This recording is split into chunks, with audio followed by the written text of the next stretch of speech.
social and economic impact on the globe. And rightly, the IMF in its latest World Economic Outlook report has said that this is the worst crisis since Great Depression and far worse than the 2008 financial crisis.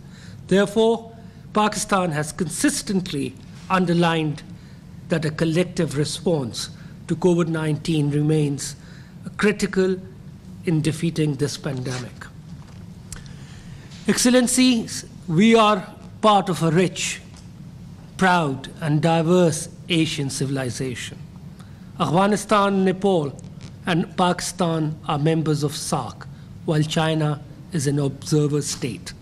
On the other hand, Pakistan and China are active members of SCO, and Afghanistan is an observer state, and Nepal is its dialogue partner.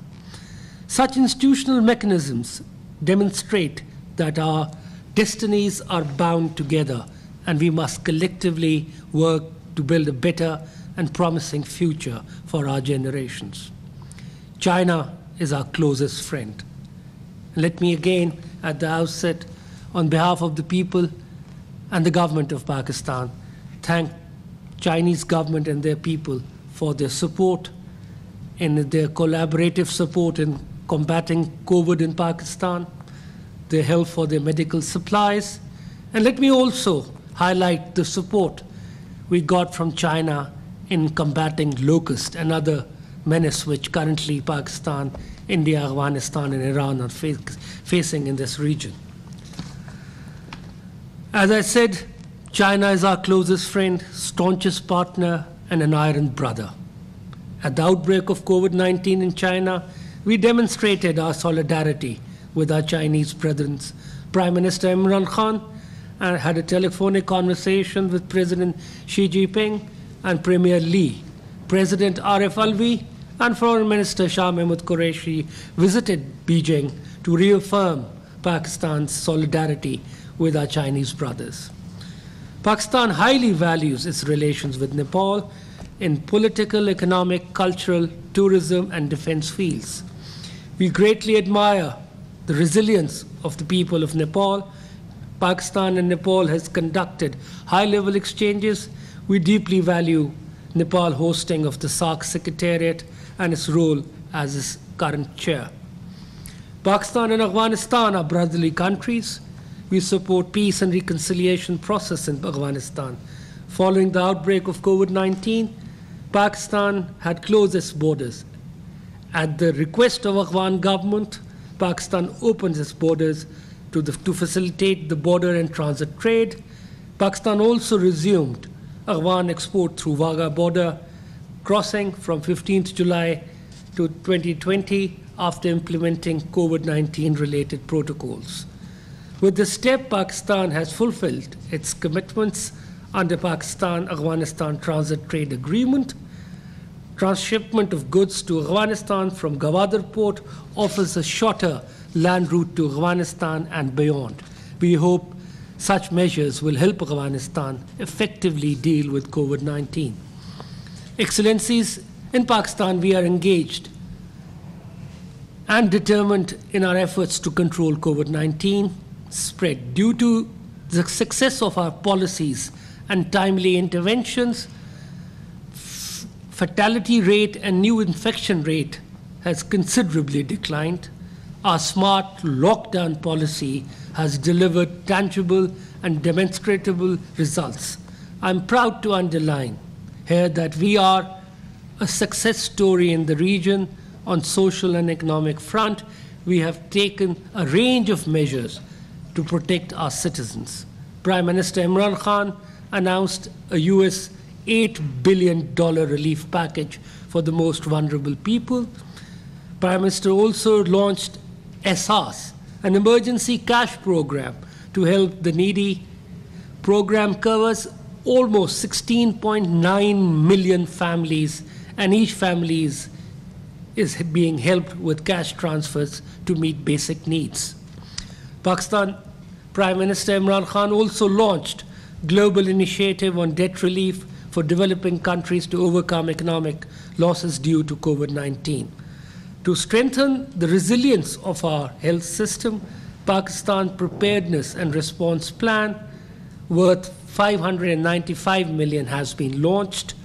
National Command and Operations Center was set up at the outset as an apex platform for centralized unified work against pandemic. Incentive packages have been announced for labor-intensive industries to keep the wheels of economy churning. Excellencies, we have also launched, due to lockdown and slow demand, are being for reemployment, a very ambitious 10 billion tree tsunami project, which has gained universal recognition.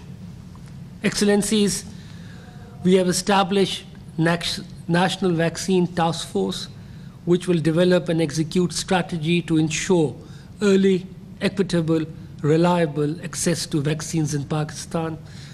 National Institute of Health is in touch with Chinese government to work out arrangements for safe trials of the vaccine in Pakistan.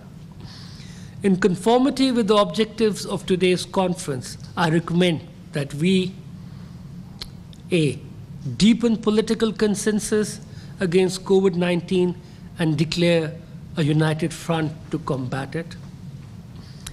B, draw lessons and learn from each other's experiences and expertise to effectively contain the pandemic.